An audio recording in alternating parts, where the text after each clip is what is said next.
One of the most important things, because the subconscious mind really has fundamental programs of life that we acquire from our parents, our family, our community between the last trimester of pregnancy and the first 7 years.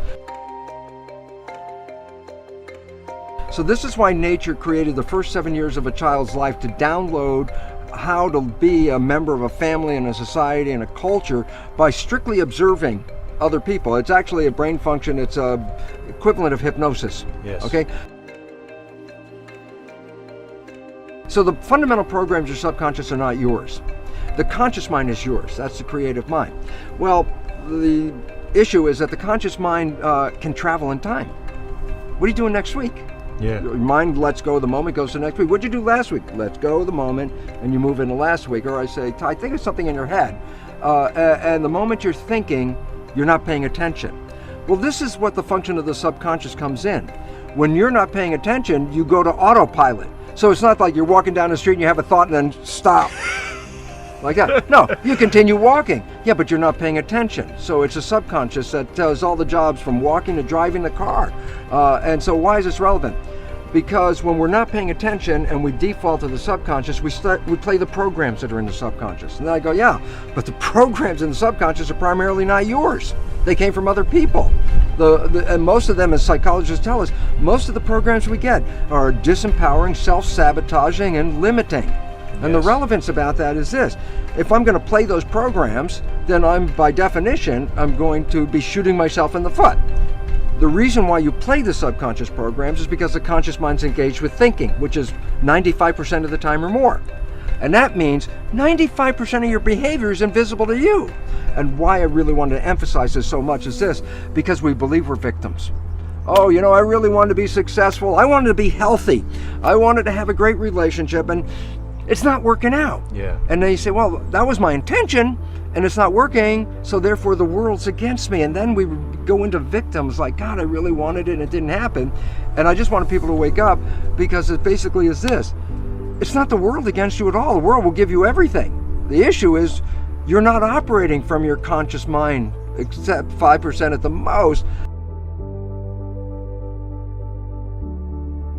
And so your life is really a reflection of your subconscious programming. Yes. Now you say to me, well, I got programmed from the last trimester of pregnancy, first 7 years, so I was being programmed when I was 1 and 2 and 3, and I go, absolutely. And you say, but what were the programs? I wasn't there. I have no idea what the hell the programs are. And I go, here's the neat part. 95% of your life is coming from the subconscious. So all you have to do is look at your life and just look at it and say, for what? I say, what comes to you that you want and it comes to you easily, you have programs to allow that to happen. But what you struggle with, what you work hard on, what you have to put a lot of effort into, why are you working so hard? And the answer is simple: because you have an invisible program that is sabotaging you from that point. So now all of a sudden you say, well, what do I need to change? I say, well, look at your life. Yes. And tell me what you're having trouble with. Yeah. Because that's the direct expression of a program that's not supporting you. There's always been a belief that the conscious and the subconscious minds are one and the same. So if I educate my conscious mind, then my subconscious mind should automatically know what the heck I just did. Yeah. Right? So then I say, well, yeah, guess what? How many self-help books did you read? And I go, oh, I read all these self-help books. I say, now that you read them, did your life change? And the answer is, no, not really. But I'm really smart, because if you ask me any questions about the self-help book, I can answer it. I say, well, what's the issue? And the issue is this: the conscious mind is creative. So yeah, I could read the book. I could watch this video with you in it. I could even just go, aha, and the conscious mind could accept that and learn it. But the subconscious mind does not learn that way. And that has been the problem, because we educate the conscious minds, get really smart, and our life stays exactly the same as it is. And the issue is why? Because it doesn't translate from the conscious to the subconscious, because the subconscious learns in, well, 3 to 4 fundamental ways. Number one, the first way it learned 7 years was hypnosis, because the brain was operating at a low vibrational frequency and just downloading what it saw. After you're 7, how do you learn? Habituation. How'd you learn the ABCs or the times table? You had to repeat it and repeat it and repeat it, and finally you got it, and then you know how to do it. You want to drive a car? You have to practice and practice, and then you learn how to do it. So if you want to change the subconscious mind, hypnosis is number 1, that works. Number 2, repetition, habituation. Yes. Create a habit. And at first it seems like a struggle because it's new to the subconscious mind, but hey, you didn't learn ABCD the first time you said it, you had to do it again and again.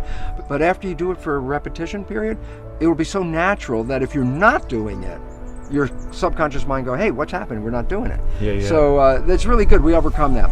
A third way, which is very, some people get it and it's very powerful, but I wouldn't recommend it, is tremendous emotional shock.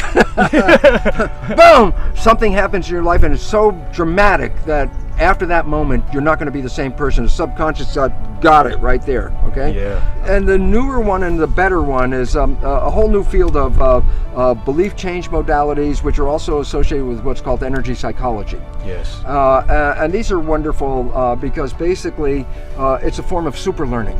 And what's neat about it, the conventional things like hypnosis or habituation, there's a time element that takes a long time. Yeah. But these new belief change modalities, like a super learning experience, you can change a belief you've had your whole life, 50 years, and change it in 10 minutes. Yeah. And so this is really, it's a new type of psychology that's coming in, but it's really necessary because, as they say, necessity is the mother of invention. Yep. We're running into a world that has a lot of necessity to change very, very quickly. So we're really happy to see that there are ways of changing without going through all that anxiety and stress, and we can do it really quickly. My favorite one is the one that I use because I'm the most familiar with it, but there's many of them in my books. I give a whole list, but the one I use is called Psych-K, like the abbreviation of psychology. Yeah. It actually represents psychological kinesiology. Yeah. And it's an exercise where you get your right and your left brain hemispheres to work in harmony, which they don't do on a normal day-by-day basis. And when you get them to work in harmony, that's called brain synchronization, a window sort of opens up and you can drop in a new belief in 5 minutes. It's really fun because you say, well, what if you can release these programs? And that's the story of the Matrix, where I say, well, I take the red pill, I get out of the program, and then I say, yeah, but in real life, every time we've taken that red pill, I say, what's the red pill in real life? And the answer is falling in love. Falling in love with the person, or falling in love with your creativity, or whatever it is, falling in love. Because when you fall in love, what you're doing is so captivating and so engrossing and so desirable, you don't let your conscious mind wander. So the first time in your life, your conscious mind's staying present. And I said, well, why is that important? Conscious mind, wishes, desires, and aspirations. If you're operating from that mind, you manifest your wishes and desires. So my conclusion for all of this blah, blah, blah that I'm giving you is simply this. What if you go into the subconscious mind and change the programs in the subconscious mind so they reflect the wishes and desires of your conscious mind? What would that mean? And I tell you what it means. You'll live in a honeymoon for every day of your life on this planet for a simple reason. Yeah. If my conscious mind with wishes and desires begins to wander and I default into the subconscious and is playing my wishes and desires, I never left the honeymoon.